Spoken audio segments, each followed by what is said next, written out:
À l'époque, j'ai dit, à cette heure-ci, tu ne trouves pas de place ici. Et maintenant, tout le monde est parti, il y en a qui sont morts, il y en a qui sont partis, il y en a... À l'époque, il y a moins de foule. Il y avait déjà plus de 100 personnes qui habitent dans l'hôtel, plus les cafés, il y a 7 ou 8 cafés dans le quartier, c'est des Kabyles, il n'y a que des Kabyles. Ah. Voilà, ça, moi j'aime bien ces chansons. Vous les écoutez encore, les chansons? Jusqu'à maintenant, ouais. J'ai encore des cassettes chez moi de Slimane Azam. Ah. Je l'ai trouvé dans un café, il chante, j'ai bu une bière, je me mets à côté de lui, un photographe qui passe à l'époque. Je sais pas moi, pour 5 francs ou 3 francs, j'ai une photo avec lui. Je l'ai encore jusqu'à aujourd'hui la photo. À l'époque, il y a une radio Paris qui commence tard le soir, je sais pas, vers minuit ou 23 heures. Et ben, tout le monde attend cette émission pour écouter les chansons de Slimane Azam. Surtout les personnes âgées. Et moi, bon, mon père il a acheté un grand poste. Ben, je reste avec les grandes personnes pour écouter Slimane Azam. Ces chansons, pour moi, lui, c'était un don qu'il avait reçu. Parce que tout en travaillant la terre, il avait un calepin et le crayon. Tout en travaillant la terre ou quand il fait de la greffe, et sitôt que la chanson lui tombe dans la tête, il s'arrête et il écrit.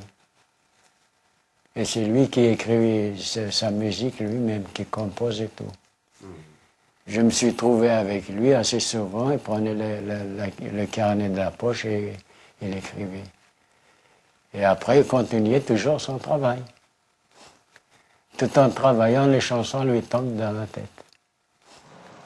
Une fois qu'il a fini l'enregistrement à Paris, il revient à Moissac, il se repose, et après, il compose des chansons. Le moment d'enregistrer, il repart à Paris et revient à Moissac. Il faisait des navettes comme ça. Un jour, dans une rencontre avec un ami flamenquiste, un très bon guitariste de flamenco qui s'appelle Bernardo Sandoval, dans cet échange-là, lui nous proposait sa culture espagnole et nous, ce qui est sorti, c'est Slimane.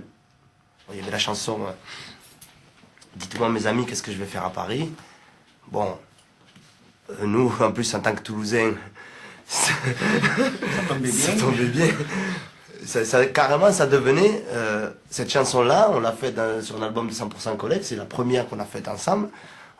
Quand on allait jouer n'importe où en France, on chantait cette chanson.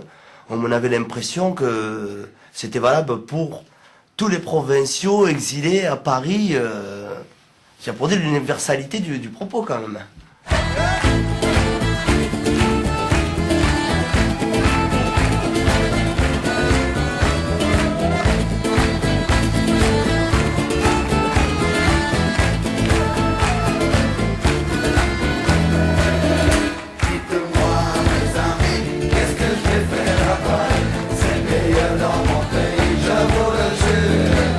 Il m'a dit voilà, je reste à Moissac chez moi.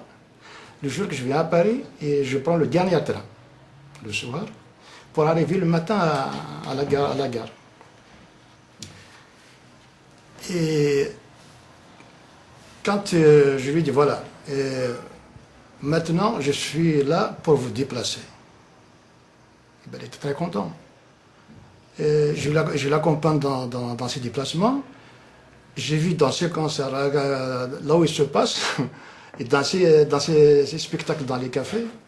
Pour moi, vraiment une chance de passer des nuits avec Slimane Azam.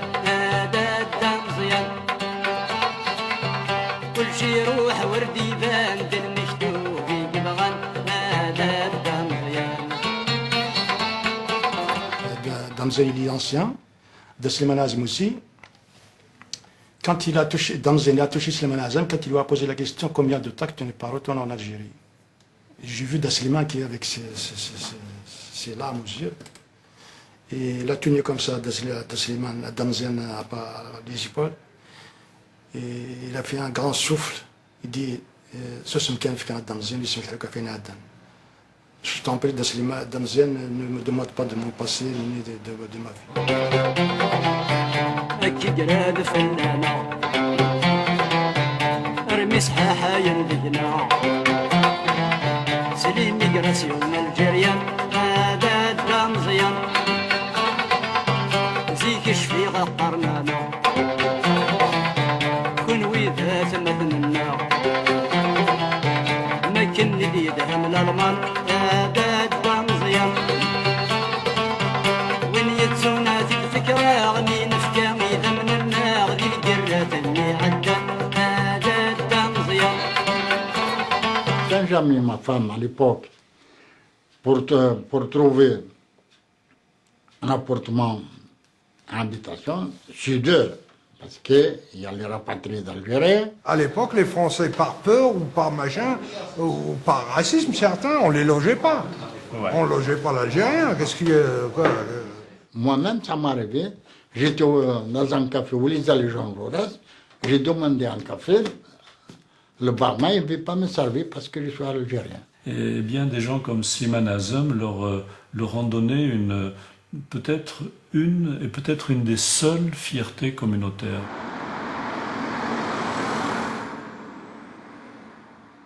Je vais vous montrer la photo de Slimane. Ouais. C'est d'où ça, le jeune homme? Non, non. Celui-là, c'est Kamel Hamadi, c'est un chanteur aussi. Il est toujours ici. Ah bah, il est toujours ici. Il vient de temps en temps ici aussi. Alors, pour Aguero Maziran, voilà nos cartes d'adhérents. Qu'est-ce que c'est l'Académie berbère? Bah, l'Académie berbère, c'est social, on défend la langue berbère parce qu'il est en train de mourir et tout ça. C'est pas comme aujourd'hui quand même. Dans le temps, il y a les FLN qui est complètement contre le berbère. Tous les artistes qui ont soutenu pratiquement l'Académie, ils étaient mis à l'écart par le pouvoir algérien. Ils faisaient pas de gala pour l'État, puis ils étaient refusés automatiquement. Il y avait beaucoup de D'ailleurs, chanteurs Slimane, qui il est étaient interdit en Algérie. Ouais. Il passe par les radios. sur les antennes. Tu prends le disque Slimane Azem, mais tout ça, tu vas passer quelques jours en temps. Pour un disque Slimane Azem. On travaillait sur Ouiyak Ahmed, justement, de Slimane Azem. Et moi, je voulais me faire traduire la chanson, moi, par mon cousin, neveu à mon père, qui m'a traduit la chanson sur l'explication. Il m'a très bien traduit, hein, sur l'explication il me disait, bon voilà, il parle d'un type qui s'appelle Ahmed, et en lui disant, fais attention à ce que tu fais, fais attention où tu vas, etc., etc. Et bon, voilà, j'ai compris, j'ai merci, Tawil, merci, Farid et tout, je discute avec lui. Et puis après, quand je vais voir mon père, où je rediscute de cette chanson, et j'ai l'explication de fond, en fait. Parce que j'ai eu la traduction littérale, et après j'ai eu l'explication, où il m'a expliqué après, et c'était il y a 3 mois, hein, où c'était en fait Ahmed Ben Bella. وياك أحمد الثروادي المرأة كنت صيغ أحمد تواتي المناد وياك اللي غتبطل وياك خدا غتمرض وياك أحمد. Voilà, donc de parler d'Ahmed Ben Bella, du coup ça change tout à la chanson. Parce que ça d'une chanson qui fait danser, qui est joviale et tout, ça devient une chanson engagée, politique, où le gars il risque sa peau quasiment à chanter une chanson. Surtout dans le contexte de l'époque, bon, il risque sa peau avec une guitare. يا وياك يا حمل في الصرواضي المرار هاك توصي حمل توغلطي يم مرار مياش اللي غتبدل مياش خذي غتنظر يا وياك يا حمل مياش اللي غتبدل مياش خذي غتنظر يا وياك يا Slimane, à l'Académie berbère, il a travaillé. On a vendu des journaux. Il a même participé dans les galas Bien sûr. que l'Académie avait organisés. Ouais, 69, d'ailleurs il est là, le portrait. Premier gala en Kabyle, c'est en 1969. Et le deuxième, c'est en 1970. Slimane, il est toujours dans les galas et tout ça. D'accord, il soutenait la cause en chantant. Ah ouais, à fond, à fond. C'est sa cause d'ailleurs, c'est sa cause. C'est sa cause. Est-ce que vous pouvez nous décrire, par exemple, ce concert à la Mutualité? Et il y a plein de monde, parce qu'ils ont la soif.